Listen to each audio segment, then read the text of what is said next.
అక్కడక్కడ రేవంత్ రెడ్డి మేస్త్రి అంటారు. అవును బిడ్డ, నేను మేస్త్రిని. మీరు విధ్వంసం చేసిన తెలంగాణను పునర్నిర్మించే మేస్త్రిని. మీరు నిరుద్యోగ యువకుల జీవితాలతో చెలగాటమాడింది కదా, అందుకే 30 లక్షల మంది తెలంగాణ నిరుద్యోగ యువకుల భవిష్యత్తును తీర్చిదిద్దే మేస్త్రిని. తెలంగాణ పబ్లిక్ సర్వీస్ కమిషన్ కి ఇవాళ చైర్మన్లను సభ్యులను గవర్నర్ గారు అనుమతించారు. ఇవాళ నుంచి వాళ్ళ జీవితాలను పునర్నిర్మించే మేస్త్రిని. ఇదే కాదు బిడ్డ, కాసుకో, మిమ్మల్ని 100 మీటర్ల గోతి నుంచి పాతి పెట్టి మీకు గోరీ కట్టే మేస్త్రిని, మిమ్మల్ని గోరీ కట్టే మేస్త్రిని నేనే బిడ్డ. ఈ నెల చివరికి ఇంద్రవెల్లిలో ఆదిలాబాద్ జిల్లాలో వస్తున్న కాసుకోండి బిడ్డలారా, మీకు గోరీ కట్టం. నేను 100 మీటర్ల లోతు బొంద పెడతా, నేను అది పెడతా అంటే ఎంత దుర్మార్గం ఇది, ఎంత దౌర్జన్యం. మనని పొందబెడతాడు, మన కేసీఆర్ని పొందబెడతాడు, మన బీఆర్ఎస్ పార్టీని పొందబెడతాడు.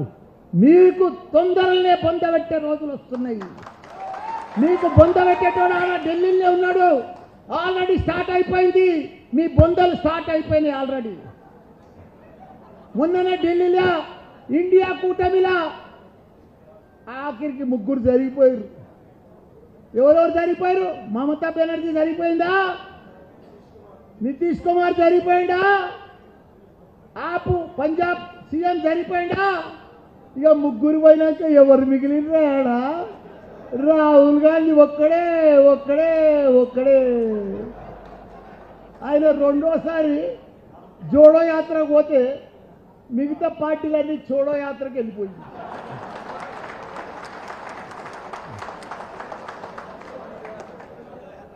వాళ్ళు 56 ఏళ్ళు పరిపాలించారు కాంగ్రెస్. ఏం ఉద్ధరించారయా? మన తెలంగాణలో మనకంటే ముందు 10 ఏళ్ళు వాళ్ళే ఉన్నారు కదా. ఓ కరెంట్ ఇచ్చిర్రా, ఓ తాగునీరు ఇచ్చిర్రా, ఓ సాగునీరు ఇచ్చిర్రా, ఓ 200 పింఛన్ ఇచ్చిర్రు. వాళ్ళు పెద్ద మాటలు మాట్లాడి 6 గ్యారంటీలు చెప్పి పెద్దగా మాయ మాటలు చెప్పి మోసపూర్తి మాటలు చెప్పి మీరు ప్రభుత్వంలోకి వచ్చిండ్రు. తప్పు లేదు, మేము స్వాగతిస్తున్నాం. కానీ మీరు 6 గంటలు 420 420 నంబర్ పెట్టుకొని అవన్నీ కూడా చేస్తామని చెప్తున్నారు. మీరు చెయ్యాలంటే ఇయ్యాలంటే మనసులో ఉంటే మీకు 5 నిమిషాల పని కాదు. రైతు బంధు ఎందుకు వేస్తలేవు? అప్పుల పాలు చేసిపోయారు అంటున్నావు. అప్పుల పాలు కాకపోతే నీకు లంక బిడ్డలు ఇచ్చిపోతారు. అవన్నీ పంచుకుంటారుగా మంత్రులంతా లైన్గా కూర్చొని. అభివృద్ధి చేసినప్పుడు అప్పు కాదా? సెక్రటరియట్ కట్టినప్పుడు అప్పు కాదా? కాళేశ్వరం కడితే అప్పు కాదా? కేంద్రంకి వెళ్ళి వాళ్ళని తెచ్చిచ్చిర్రా కాళేశ్వరానికి? యాదగిరిగుట్ట కడితే డెవలప్మెంట్ కాదా? మన మన మన కమాండ్ కంట్రోల్ ఆఫీస్ కడితే ఇది కాదా? ప్రగతి భవన్ కడితే అప్పు కదా? వీళ్ళకట్ట అప్పు ఉండొద్దట, లంక బిందెలు పెట్టి పోవాలంట, వీళ్ళు వచ్చి కూర్చుంటారట, దబ చేస్తారట. అరే అంతా ఆన్లైన్ సిస్టమ్ చేస్తాం, రైతు బంధు పడుతుంది ఆన్లైన్లో. నువ్వు 10,000 వేస్తాను, మేము 10,000 వేసినాం, నువ్వు 15,000 కొట్టు, అప్పు చేయి, ఎవడొద్దా చూడండి. నువ్వు మేము 2,000 పిచ్చిని ఇచ్చినాం, మీరు 200 ఇస్తే నువ్వు 4,000 ఇస్తాను ఆన్లైన్లో. ఇంకా ఆ గ్యారంటీలు ఎందుకు? ఆ అప్లికేషన్లు ఎందుకు? ఆ ఫామ్లు ఎందుకు? ఇదంతా ఎందుకు? ఆన్లైన్లో ఆల్రెడీ డాటా ఉన్నది. ఎంతమందికి పిచ్చిని పోతుందో అంతమందికి వేసే 4,000. ఎవడన్నా ఆపుతుందా? నిన్ను 4,000 వేస్తే ఎవడన్నా ఆపుతుందా? పొద్దుందాకా కేసీఆర్ తిడుతుర్రు, కేటీఆర్ తిడుతురా వాళ్ళు. అరే పింఛన్ కళ్యాణ లక్ష్మి వేస్తున్నాం, కళ్యాణ లక్ష్మి చెక్ నెంబర్ తులం బంగారం ఇస్తున్నాం, ఇచ్చాయి తులం బంగారం. ఎవడంత వద్దు అంటుండా? నిన్ను ఎవడన్నా ఆపుతున్నాడు? అది చేత కాదు, అది ఇయ్యలేక రోజు మీటింగ్లేనాయా, రోజు మీటింగ్లే. మినిస్టర్ల సబ్ కమిటీ మీటింగ్ రోజు. అవి ఏం మీటింగ్లు ఎందుకు? అంత ఆన్లైన్. అదృష్టవంతునికి ఎంత బాగా చేసిపోయారంటే కేసీఆర్ గారు నర్స కొడుకు పుట్టినట్టు వచ్చింది వాళ్ళకి అదృష్టం. అంత ఆన్లైన్ పర్ఫెక్ట్గా ప్రభుత్వము అన్ని రకాల అభివృద్ధి చేసి పెట్టిన వాళ్ళు తిరగందుకు అయితే లేదు వాళ్ళకు. ప్రభుత్వం నడిపిస్తేందుకు వస్తలేదు వాళ్ళకు, అడ్మినిస్ట్రేషన్ వస్తలేదు వాళ్ళకి పొద్దున్నాక మీటింగ్లే, అక్కడ ఏది పాస్ అయితే లేదు. ఒక్క మీటింగ్లో ఒక్కటనే పాస్ అవుతలేదు అది. వాళ్ళకి చేత కాదు, కొత్తగా మాయమాటలు చెప్తున్నారు, టైంపాస్ చేస్తున్నారు, పొద్దు పోడొడుతున్నారు, అంతేగాని అది ప్రభుత్వం, అది పద్ధతి కాదు. ఒట్టిగానైనా మనని తిడుతురా, మన మీద లంగలెక్క కడుపు చంపుకొని 4 ఏళ్ళు ఎట్లా చరిత్ర సృష్టించడం తెలంగాణ అంతా, దేశంలోనే నంబర్ 1 రాష్ట్రం చేసినాం మన సీఎం కేసీఆర్ గారు. దానిని పట్టుకొని తింటారు. ఆడ ఇలా హైదరాబాద్ చూస్తే అమెరికా తర్వాత హైదరాబాద్, అమెరికాలోనే చాలా పాతగా కనిపిస్తుంది కానీ హైదరాబాద్ కొత్తగా హైదరాబాద్. ఆ రింగ్ రోడ్లు, నెక్లెస్ రోడ్లు, ఆ బిల్డింగ్లు, ఆ టవర్స్, ఆ డెవలప్మెంటు, ఆ అభివృద్ధి ఎవరు చేసినా? కాంగ్రెస్ వాళ్ళు చేసినారు. ఒక్కటి మొదలుపెట్టి కూడా కంప్లీట్ చేయలే మీరు. అన్ని కంప్లీట్ చేసిన ఘనత మన కేటీఆర్, కేసీఆర్. ఇవాళ హైదరాబాదులు షాన్ చేసిండు. ఇవాళ షామీర్పేట్ల మనది ఫార్మసీ కంపెనీలు ఉన్నాయి. మన వాల్యూ మనకు తెలియదు. అంతకుముందు కూడా ఉండే, కానీ అప్పుడు కొన్ని ఉండే.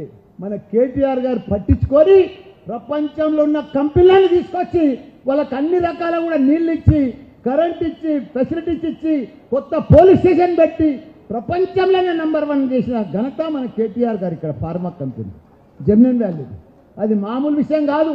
మన వాల్యూ మన పిల్లలకు ఎంతమందికి ఉద్యోగాలు వచ్చినాయల్లా. భారతదేశంలోనే 1,00,000 టాబ్లెట్లు తయారైతే 50,000 టాబ్లెట్లు ఇన్నే తయారవుతాయి. 50% వ్యాక్సిన్ కానీ ప్రతిది అన్నా మా మేడ్చల్ బలం మీకు తెలియదు. ప్రపంచంకే సప్లై చేసిన కరోనా టైంలో వ్యాక్సిన్ చేసిన భారత్ బయోటెక్, అది మా పక్కకే ఉన్నది. ఇదే షామిలిపేటలో ఉందండి. మన మేడ్చల్ మామూలు అనుకుంటారా మీరు?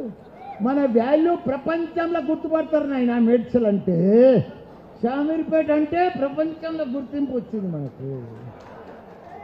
కాబట్టి మనం అధైర్యపడొద్దు. టెంపరవరీ, వీళ్ళదంతా టెంపరవరీ ప్రభుత్వం, నిలబడది. ఇగో వాళ్ళు వచ్చారు ఇప్పుడు, ఓడిపోయిన వాళ్ళు వచ్చి ఆడ కేసులు పెడుతున్నారు, ఈడ కేసులు. మా దర్శనంలో చెప్తున్నట్టుగా అది టెంపరీ, ఒక్కటే నెల. మళ్ళీ ఎంపీ ఎలక్షన్లు అయితే అలా పూడీలని బంద్ అయిపోతాయి. అలా ప్రజలు గుర్తుపట్టుకురా, వీళ్ళు మాయ మాటలు చెప్పి మాకు మోసం చేసి ఓట్లు వేయించుకున్నారని. ఇప్పుడు మర్చిపోయి కూడా కాంగ్రెస్కు ఓటేయరాలు, మర్చిపోయి కూడా.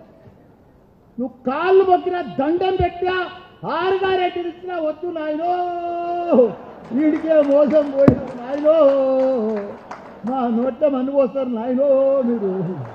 మా కేసీఆర్ ఉండగా మంచిగా టక గల టింగు పైసలు పడి, టింగు లేదు, టాంగు లేదు. కాబట్టి వాళ్ళకి మొత్తం అర్థమైపోయింది.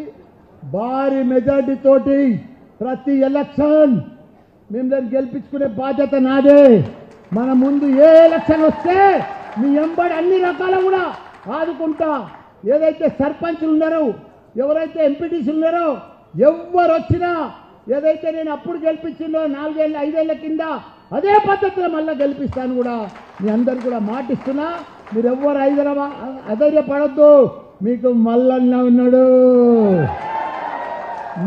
మంచోనికి మల్లన్న సినిమా చూపిస్తా. ఎవరికి భయపడేదే లేదు. ఇదంతా టెంపరవరీ కాళ్ళు. ఓడిపోయినాక ఆ దింపుడు గల్లం కాళ్ళ నెల కోసం వస్తుంది చూడు, అది వచ్చి ఆడ ఎంఆర్ఓ ఆఫీస్ అప్లికేషన్లు వంచడానికి ఎట్లా వచ్చినా ఊళ్ళో పడతా. మన జంగయాదవ్, మన సుధీర్ రెడ్డి, వచ్చేస్తాం ఇచ్చేస్తాం. ఏం తిరుగుతురా రామారా, సిగ్గుపోతుంది. మొన్నటిదాకా అత్తా లేదు, పత్తా లేదు.